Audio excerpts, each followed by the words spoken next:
India का defence sector 2023 से 30 तक 13% के CAGR से ग्रो करने वाला है। और वहीं पे इलेक्ट्रिक सेल की बात की जाए तो वो 35% के CAGR से बढ़ने वाला है बाय 2023 टू 32।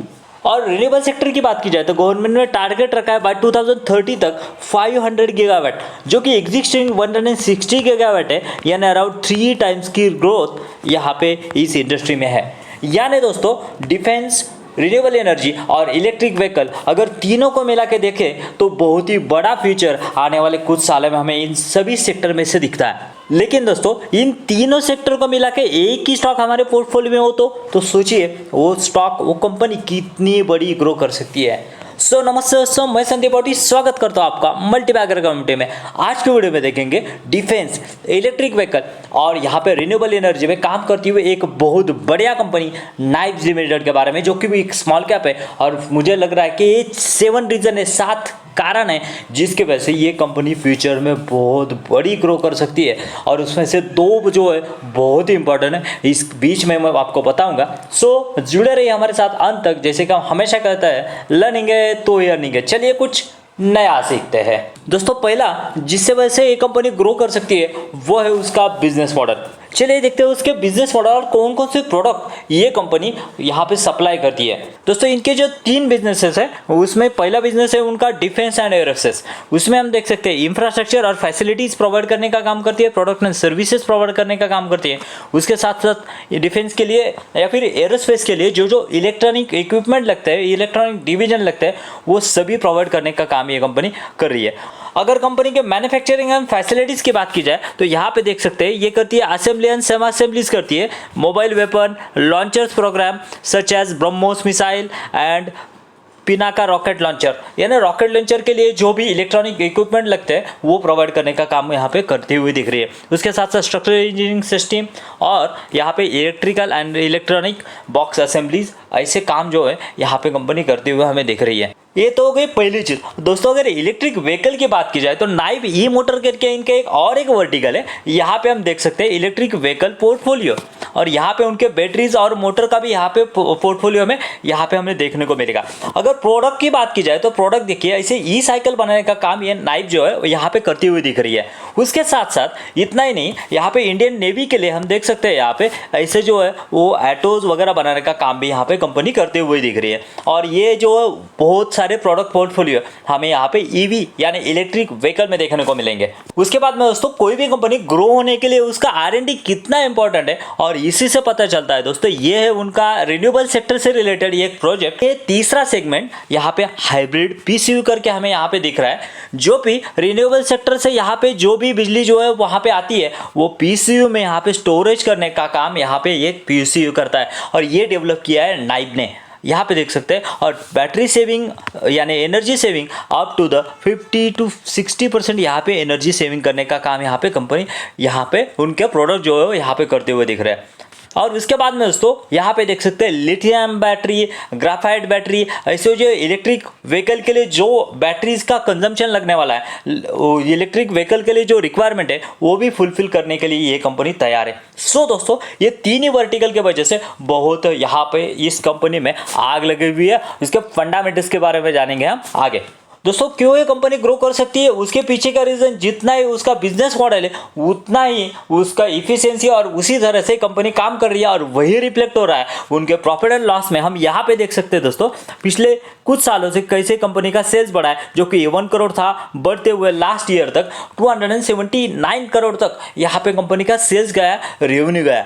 और जैसे ही रेवेन्यू बढ़ा है दोस्तों उसी हिसाब से हमें कंपनी का यहाँ पे प्रॉफिट भी बढ़ते हुए दिख रहा है। देखिए पिछले कुछ सालों से कुछ भी यहाँ पे प्रॉफिट कंपनी ने दर्ज नहीं किया था, लेकिन लास्ट ईयर 5 करोड़ और इस साल कंपनी ने 22 करोड़ तक यहाँ पे रेवेन्यू लेके आई है, सॉरी प्रॉफिट लेके आई है, जो कि बहुत ही फिनोमिनस चीज़ है दोस्तों। और यहाँ पे अगर नजर डालेंगे दोस्तों, मैंने कहा जैसे कि कहा स्टॉक में आग लगी हुई है। क्यों? पिछले 3 साल का सेल्स ग्रोथ देखिए 381%, प्रॉफिट ग्रोथ देखिए 454% और सेल्स का स्टॉक का CAGR देखिए 197%। और पिछले 1 ईयर यानी 12 मंथ की बात की जाए तो यहाँ पे 166% से यहाँ पे कंपनी का सेल्स बढ़ा है, 388% से प्रॉफिट बढ़ा है और जितना प्रॉफिट बढ़ा है उसी तरह से कंपनी का CAGR बढ़ा है दोस्तों। यानी विद इन 1 ईयर इस कंपनी ने अपने इन्वेस्टर को 300% के रिटर्न दिए, यानी अपने पैसे को 3x किया है, जो कि बहुत ही फिनोमिनस है। और ROE भी यहाँ पे डबल डिजिट में लगती हुई हमें दिख रही है, जो कि अच्छी बात है दोस्तों। तीसरी बात है, मुझे ऐसा लग रहा है कि सेल जिस स्पीड से बढ़ रहा है उससे भी ज्यादा स्पीड से यहाँ पे कंपनी का प्रॉफिट बढ़ रहा है और उसके पीछे के रीजन है उसके ऑपरेटिंग प्रॉफिट मार्जिन। यहाँ पे देखिए दोस्तों, जो कि बहुत ही इंपॉर्टेंट रहता है कोई भी कंपनी के ग्रोथ के लिए। यहाँ पे देखिए मार्केट ऑपरेटिंग प्रॉफिट मार्जिन की बात की जाए जो कि 5% थे, वो बढ़ते बढ़ते हुए अभी यहाँ पे 11 to 13% के प्रॉफिट मार्जिन लास्ट ईयर यहाँ पे कंपनी ने दर्ज किए थे और इससे पहले इतने मार्जिन कभी भी कंपनी ने यहाँ पे दिखाई नहीं थे। और ये कि बहुत ही अच्छा साइन होता है किसी कंपनी के लिए, तो वो लो प्रॉफिट मार्जिन से हाई प्रॉफिट मार्जिन की तरफ जा रहा है। दोस्तों आगे बढ़ने से पहले अगर आप चैनल पर नए हैं तो चैनल को सब्सक्राइब करना मत भूलिए, क्योंकि ऐसे ही छोटे छोटे स्मॉल कैप स्टॉक मैं हमेशा आपके सामने लाता रहता हूँ, जिससे कि रिटेल इन्वेस्टर की हेल्प हो सके और वो अपने इन्वेस्टर जर्नी में ग्रो कर सके। जैसे कि हमने देखा कि पिछले 1 साल में कंपनी ने 300% के रिटर्न दिए, तो भाई साहब क्या सही में ये कंपनी का अभी भी पोटेंशियल है कि इसके और भी रिटर्न इस तरह से बनेंगे? तो इसके लिए दोस्तों हमें वैल्यूएशन चेक करना पड़ेगा कि सही में फेयर वैल्यूएशन पे ये कंपनी अभी अवेलेबल है। तो देखिए दोस्तों, आप पी पे आए, पी रेशियो पर अगर आते हैं तो देखिए इसका मीडियन पी देखिए जो कि 131 का मीडियन पी है। और अगर यहाँ पे अगर देखेंगे तो इसका एग्जिस्टिंग पी जो है वो 110 पे चल रहा है। जी हाँ, यानी यहाँ पे तो हमें दिख रहा है कि कंपनी का फेयर वैल्यूएशन है। दोस्तों अगर पेयर पे आते हैं तो यहाँ पे देखिए एमटर का पी जो है 101 का है, पारस डिफेंस 162 और यहाँ पे आइडिया 4 जो है 115 और इसका 110। यानी यहाँ पे इंडस्ट्री का पी दोस्तों अराउंड 90 से चल रहा है और उस ऑब्वियसली सबसे ज़्यादा अगर कोई ग्रोथ कर रही है तो नाइब है, उसी वजह से उसको 110 के पी पे यहाँ पे ट्रेड कर रही है और फिर भी मीडियन पी के साथ में ये चलती हुई दिख रहे हैं। यानी हम कह सकते हैं कि ये फेयर वैल्यू पे यहाँ पे अवेलेबल है। भाई वैल्यूएशन का तो ठीक है, लेकिन कंपनी कर्जे में तो नहीं डूबी है। इसके लिए दोस्तों हमें यहाँ पे कंपनी के बैलेंस शीट पे आना पड़ेगा और यहाँ पे हम देख सकते हैं कंपनी का बोरिंग जो है इनिशियली कुछ भी नहीं थे, लेकिन धीरे धीरे बढ़ते बढ़ते हुए 69 करोड़ तक चले गए। ये एक नेगेटिव साइन है, तो देखना पड़ेगा डिग डाइन करने के लिए। यहाँ पे देखिए हमने जैसे कि हम हमेशा कहते हैं लॉन्ग टर्म बोरिंग से हमारे लिए घातक है, शॉर्ट टर्म बोरिंग्स इतनी घातक नहीं है, लेकिन लॉन्ग टर्म बोरिंग्स भी बढ़ रही है कंटिन्यूसली। जहां पे 0 था 59 तक चली गई है और उसके पीछे के रीजन अगर फाइंड करने हमें थोड़ा सा नीचे आना पड़ेगा दोस्तों, उसके फिक्स एसेट पर। देखिए लास्ट ईयर कंपनी के यहाँ पे लॉन्ग टर्म बोरिंग जो 21 करोड़ थे, उसके अगेंस्ट में कंपनी ने फिक्स एसेट बाइंग की है। कितने बाइंग की है? यहाँ पे लैंड बाइंग करते हुए दिख रही है 27 करोड़। यानी अपने जेब से 6 करोड़ डाले और यहाँ पे बोरिंग जो है वो 21 करोड़, ऐसे करके 27 करोड़ का लैंड बाइंग की है। और यहाँ पे हमें यहाँ पे कुछ दिख नहीं रहा है जो कि फिक्स एसेट में यहाँ पे डाटा भी अवेलेबल नहीं है। श्योरली कंपनी ने फिक्स एसेट में ही यहाँ पे जो है इन्वेस्टमेंट की होगी, इसी वजह से कंपनी का कर्जा बढ़ा है। लेकिन यहाँ पे इतना भी नहीं बढ़ा है, क्यों हम आगे देखेंगे जब भी फंडामेंटल्स के बारे में बात करेंगे। उसके बाद में बैलेंस शीट से रिलेटेड और एक इंपॉर्टेंट चीज दोस्तों यहाँ पे देख सकते कि कंपनी का कैश फ्लो जो है वो बहुत ही पॉजिटिव दिख रहा है। यहाँ पे 149 करोड़ का कैश फ्लो कंपनी के पास पड़ा हुआ है, जो कि बहुत बहुत अच्छी साइन है दोस्तों। छठा और बहुत ही इंपॉर्टेंट पॉइंट है वो है शेयर होल्डिंग पैटर्न। यहाँ पे अगर देखें तो कंपनी का बहुत ही इंटरेस्टिंग डाटा हमें यहाँ पे दिखेगा। प्रोमोटर के होल्डिंग जो 2017 में 35% थी, बढ़ के हो चुका है 51%। एफआईएस का कोई भी नहीं था हिस्सा और यहाँ पे एफआईएस जो है अराउंड 8 to 9% तक खड़े। डीआईएस भी अराउंड 0.6%, यानी उनको पता है कि ये कंपनी मार्केट में एग्जिस्ट करती है।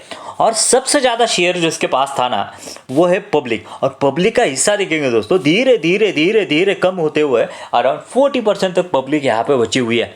यानी स्ट्रॉन्ग हैंड वीक हैंड से स्ट्रॉन्ग हैंड में यहाँ पे होल्डिंग जो है वो जाती हुई रही है, जो कि किसी भी कंपनी के लिए बहुत बहुत अच्छी साइन होती है। और आखिर में दोस्तों यहाँ पे अगर देखेंगे तो वो है उसके फंडामेंटल्स, जो कि बहुत स्ट्रांग लग रहे हैं मुझे। यहाँ पे देखिए फंडामेंटल्स की बात की जाए तो मार्केट कैप जो है वो टू एक स्मॉल कैप कंपनी 2400 करोड़ का मार्केट कैप। आरओई देखेंगे तो 28 के अराउंड, जो कि बहुत बढ़िया। पी के बारे में हमने ऑलरेडी डिस्कस किया है कि फेयर वैल्यू पे। डेप जो है वो मैनेजेबल डेप के साथ चल रही है कंपनी, वो भी डिस्कस किया। और सेल्स ग्रोथ और प्रॉफिट ग्रोथ बहुत ही फिनोमिनस है। सो दोस्तों, सेबी पैरामीटर के हिसाब से देखेंगे तो मुझे लग रहा है कि ऑल ओवर ये बहुत बढ़िया पैकेज है और फेयर वैल्यूएशन पे भी है। उसके बारे में आप आगे स्टडी कर सकते हैं। अगर आपको जानना है कि ये यमटार का स्टॉक जो है वो आखिर क्यों गिर रहा है, जो कि डिफेंस का है, तो लेफ्ट वाले वीडियो पे क्लिक कीजिए। मिलते हैं वहीं पे। Thank you very much. जय हिंद।